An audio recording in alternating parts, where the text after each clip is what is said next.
It certainly is a big bun. It's a very big bun. Big fluffy bun. It's a very big fluffy bun. Where's the beef? Some hamburger places give you a lot less beef on a lot of bun. Where's the beef? At Wendy's, we serve a hamburger we modestly call a single. And Wendy's single has more beef than the Whopper or Big Mac. At Wendy's, you get more beef and less bun. Hey, where's the beef? I don't think there's anybody back there. You want something better. You're Wendy's kind of people. Today is December 31st, 1989, and we're half an hour away from our leap into the next decade. To celebrate, we have made a compilation of the best and worst moments of the past 10 years. I hope you enjoy it. Previous decades were filled with revolution, from civil rights to women's rights, and resistance from hippies to sex. This created a wide-open America that was incredibly susceptible to change, and it didn't disappoint. Everything culminated into a flamboyant decade, known simply to many as the 80s. No one can forget the event that happened on November 4th, 1979. 52 Americans were held hostage by Muslim militants at an American embassy in Tehran, Iran. This aroused an emotional response in the U.S., where Americans unanimously demanded the government to do something, the first time since the Vietnam War. After 444 days, on January 20th, 1981, the hostages were finally released. When Reagan took office, the federal debt was at $914 billion. On March 20th, 1981, John Hinckley Jr. attempted to assassinate our president, Ronald Reagan. Although he was wounded, he was able to recover quickly and resume his responsibility as President of the United States. In June, the AIDS epidemic began in Los Angeles, and as of now there has been 70,000 deaths out of 115,000 documented cases. The biggest epidemic in America right now is the AIDS virus. It has ravaged tens of thousands of lives in a matter of months. Every 9.5 minutes, someone is affected with AIDS. We don't have a cure, but we do have hope. Hope that Americans will persevere and practice safe sex. This has been a PSA brought to you by the AIDS Foundation. So, in 1981, on April 12th, the U.S. sent its first space-worthy shuttle, the Columbia, into space. It was the first shuttle of NASA's Space Shuttle program. Unemployment was at its highest rate since the 1940s. When the U.S. tried to peacefully end the war between Israel and Lebanon, hatred toward the U.S. developed among the Muslims in Lebanon. This led to the Beirut barracks bombing in Beirut on October 23, 1983. At a building housing American servicemen, a truck full of explosives was detonated by suicide bombers and driven into the barracks. 241 Americans were killed, representing the deadliest single attack on Americans overseas since World War II. On October 25, 1983, the U.S. military conducted its first major operation since the Vietnam War. They invaded Grenada to end the bloody military coup that was controlling the government and replaced it with a constitutional government. It was a successful mission, no matter what those foreign countries think. And now is a quick break, but don't go away, as we'll be right back with more of the 80s. A long time ago, in a galaxy far, far away. The next chapter in the Star Wars saga, Return of the Jedi. The battle between good and evil rages on. A rebellion against oppression. An epic of heroes and villains. An adventure as vast as the universe.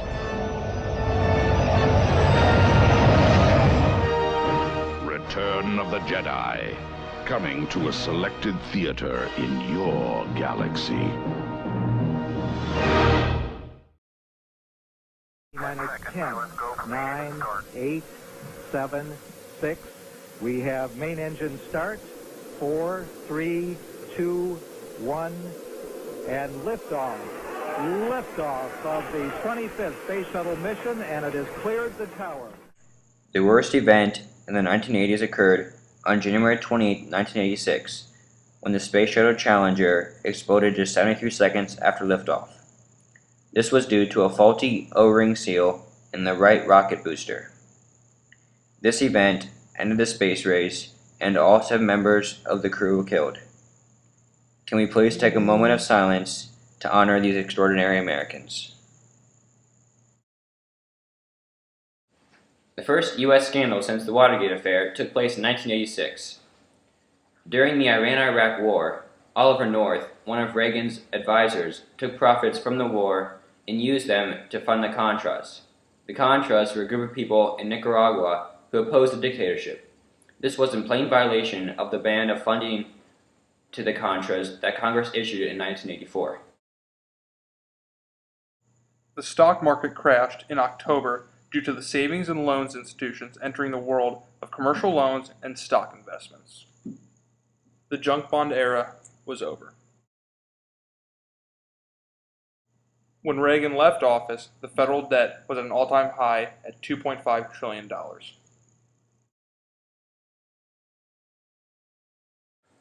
The last event of the 1980s was one of the most important events of the U.S. containment policy. In 1989, the Soviet Premier Gorbachev allowed any of the Soviet Union satellites in Eastern Europe to change their governments. Every country became a democracy, thereby ending the reign of the Soviet Union along with the horrible Communist Party. Throughout this decade, there was a huge corporate merger movement that saw a fifth of all Fortune 500 companies taken over, merged, or forced to go private. It all started because of Michael Milken and Ronald Perelman's use of junk bonds to take control of Revlon. Now, let's take a deeper look into the 1980s from a social standpoint. The economy and government structure weren't the only things undergoing massive changes in the 80s. The 80s were filled with changes for all of us as a nation. Fashion, music, movies, and entertainment, and all sorts of other change. That's right. Let's take a look at fashion to start off. Throughout the decade, fashion took a bold turn, favoring bright neon colors. Androgyny was popular, including things such as the parachute pant, members-only jackets, and other styles of clothing. Major trend categories included the new romantic punk, with streaked makeup, chains, leather, zippers, plaid, and British-inspired hairstyles, and streetwear. Preppy, which included pastels, cardigans, loafers, argyles, and brand names such as Lacoste for men and Gucci for women.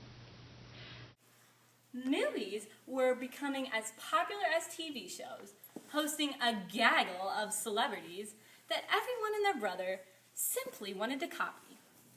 Blockbusters include Raging Bull, E.T. the Extraterrestrial, and Raiders of the Lost Ark by Steven Spielberg.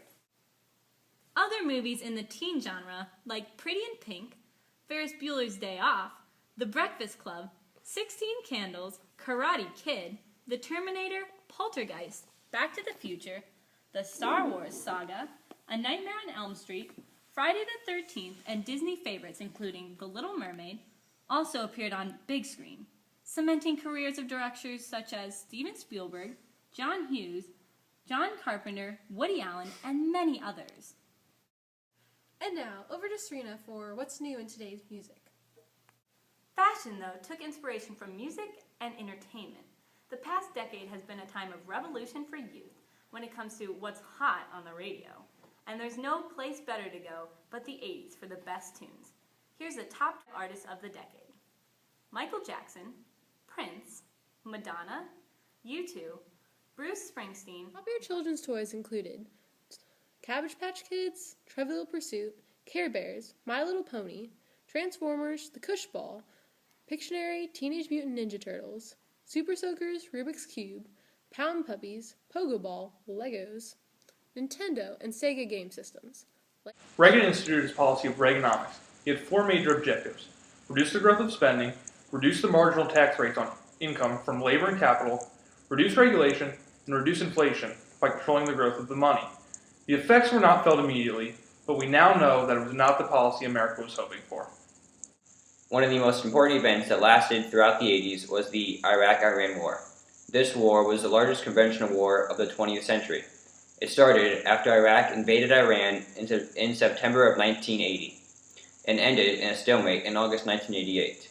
The stalemate caused Saddam Hussein, the dictator of Iraq, to escalate his war against the Kurds, which led to the Persian Gulf War. Currently, the U.S. is still engaged in this war. As for domestic politics, Ronald Reagan was up for the 1980 election against Jimmy Carter. Reagan's old-fashioned virtues easily won him the presidency. Nominated to run for a second term in 1984, Reagan then ran against Democrat Walter Mondale, who had chosen Geraldine Ferraro as his running mate. Ferraro was the first woman ever to run for vice presidency. Although Mondale called to the nation's attention different ways they were struggling, his arguments were not strong enough to stop Reagan from winning a second term. In 1988, Vice President George H.W. Bush ran against Democrat Michael Dukakis, boasting his experience as vice presidency as the main reason he should be elected, which, in the end, won him the presidency. Hopefully this video expressed the events, both good and bad, that made the 1980s so unforgettable. Now let's go back to Times Square, New York, for the New Year's tradition, the ball drop. In 1990 in Times Square, USA, the excitement and the crowds are out of control. We've got better than 100,000 feet, people right here at my feet. That's about enough folks to fill up the Rose Bowl. You know, seriously, I've been in Times Square before for Happy New Year America, and I'm delighted that the folks asked me to come on back and call the action. And I gotta tell you, no matter how many times you've been here in this place, it's always a thrill on New Year's Eve. Inside of a minute, so long 89.